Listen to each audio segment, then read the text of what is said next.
Hi welcome to million Telugu quotes. ఎందుకు కోపం రాదు? చాలా వస్తుంది, కానీ మీ మీద కాదు అండి. నా మీద నాకే కోపం వస్తుంది.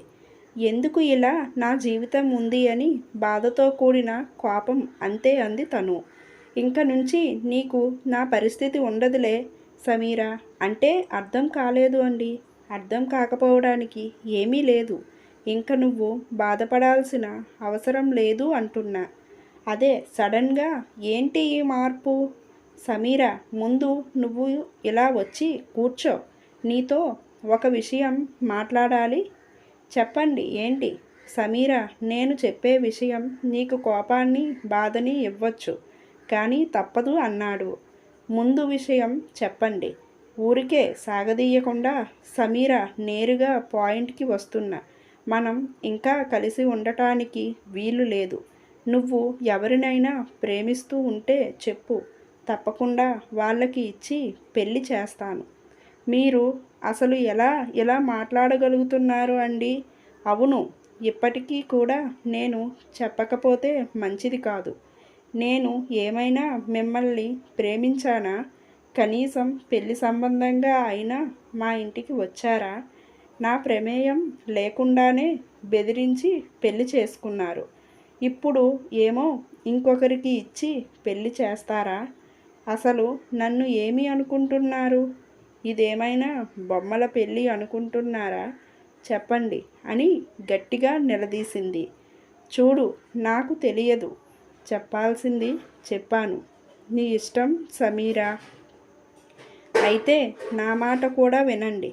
3 ముళ్ళు వేసిన భర్త మీరు. మిమ్మల్ని కాదు అనుకొని నేను ఎక్కడికి వెళ్ళను. నీ మనసులో ఉండే ఆలోచనలు తీసివేయండి. నీకు ఎంత చెప్పినా అర్థం కాదా అని కొట్టడానికి చేయి ఎత్తాడు. ఎందుకు ఆపేశారు? కొట్టండి, నేను కారులో ఉంటాను. తొందరగా రా అని చెప్పి బయటకు వెళ్ళిపోయాడు. మీ మనసు ఏంటో నాకు అసలు అర్థం కావటం లేదు. సమీరా వచ్చి కారులో కూర్చుంది.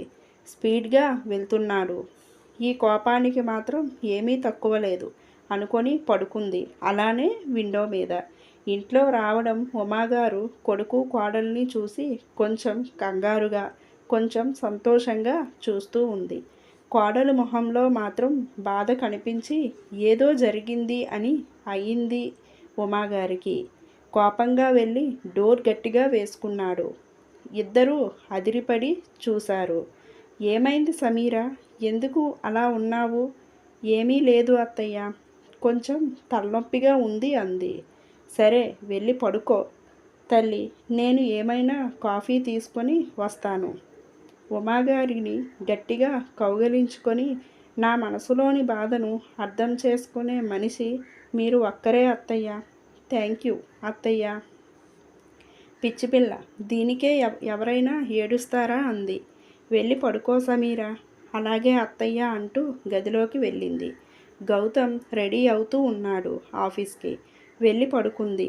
జ్వరం వచ్చేలా ఉంది తన పరిస్థితి. బాగా నిద్రపోయింది. 5 నిమిషాలకు గౌతమ్ వెళ్తూ వెళ్తూ చూశాడు. తను చలికి వణుకుతుంది. వెళ్ళి దుప్పటి కప్పి టిఫిన్ కూడా చేయకుండా వెళ్ళాడు.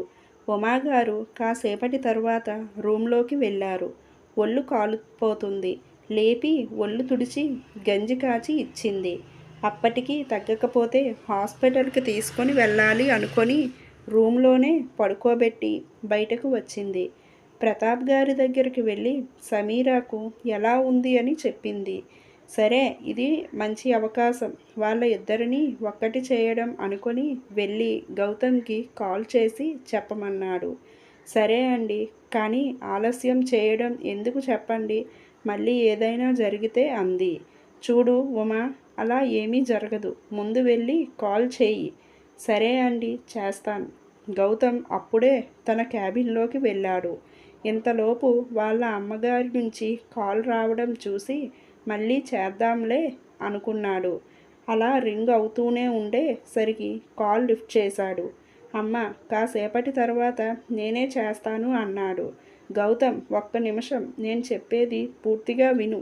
చెప్పు అమ్మ. సమీరాకి చాలా జ్వరంగా ఉంది. త్వరగా నువ్వు ఇంటికి రా అంది. అమ్మా, ఇప్పుడే కదా ఇంటి నుండి వచ్చింది, మళ్ళీ ఏంటి ఇదంతా? గౌతమ్, నీకు అసలు విషయం అర్థం అవుతుందా?